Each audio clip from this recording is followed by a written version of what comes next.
VOA Afrique, il est 10h à Washington DC, 14h en temps universel.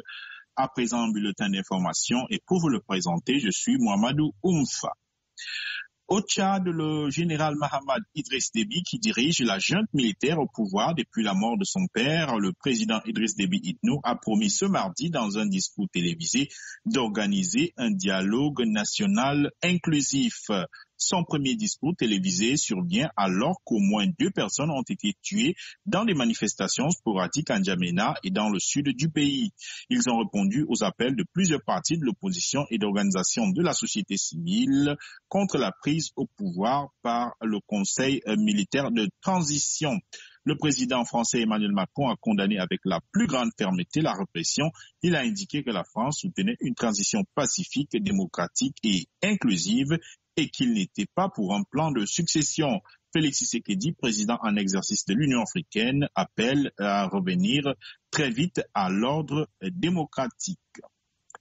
Au Burkina Faso, 4 personnes, dont 2 Espagnols, un Irlandais et un Burkinabé, sont portées disparues dans l'est du pays. Ces personnes faisaient partie d'une patrouille anti-braconnage composée de militaires, de forestiers, de formateurs et de journalistes. Ils ont été pris pour cible par des hommes armés circulant à bord de 2 pick-up et d'une dizaine de motos, selon des sources sécuritaires qui ont précisé que des armes et du matériel, dont 2 pick-up et un drone, avaient été importés par les assaillants. Nous apprenons à l'instant que les 3 Européens disparus auraient été exécutés selon des sources sécuritaires. Au Nigeria, 5 policiers ont été tués lundi soir dans une nouvelle attaque armée contre un commissariat de la ville de Okigwe dans le sud-est du pays. Des hommes non identifiés ont attaqué le commissariat, a confirmé le porte-parole de la police de l'État d'Imo. 5 policiers ont été tués tandis qu'un autre est porté disparu, a-t-il ajouté. Le sud-est du Nigeria connaît une recrudescence d'attaques visant les forces de sécurité que les autorités attribuent à des membres de l'Indigenous People of Biafra, un groupe séparatiste qui milite pour l'indépendance du Biafra. Toujours au Nigeria, un gang de voleurs de bétail a tué dimanche 9 policiers lors d'une fusillade dans l'état de Kebbi, dans le nord-ouest du pays. La police a répondu à un appel de détresse d'habitants du village de Makoukou dans le district de Sakaba, faisant état de la présence d'un groupe criminel venu dans la zone pour voler leur bétail. Une fois sur les lieux, des échanges de coups de feu ont opposé la police aux bandits, a précisé le porte-parole de la police de l'état de Kebbi.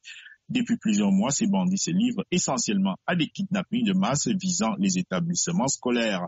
730 enfants et adolescents ont été enlevés depuis le mois de décembre.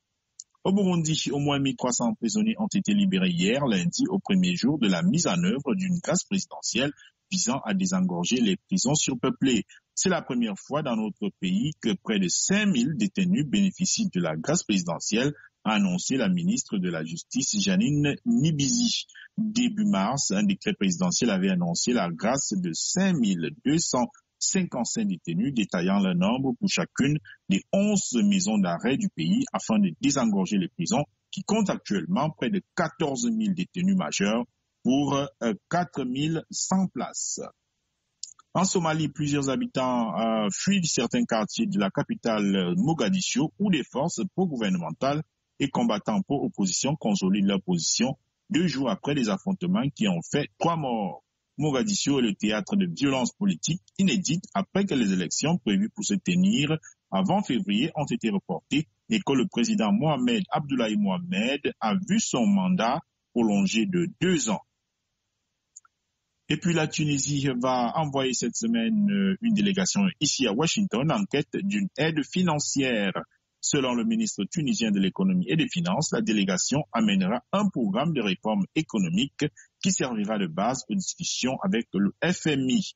Les mesures prises par la Tunisie pour faire face à la pandémie de Covid-19 depuis 2020 ont des conséquences sociales lourdes dans un pays qui était déjà à la peine économiquement. Le PIB du pays a reculé de 6% en 2020, alors que le chômage dépasse les 17%. C'est la fin de ce bulletin d'information. C'était Mohamedou Oumfa pour vous le présenter. Je vous retrouve dans 55 minutes pour faire un nouveau point sur l'actualité. D'ici là, l'info, c'est sur voaafrique.com. La Minute Éco sur VOA Afrique.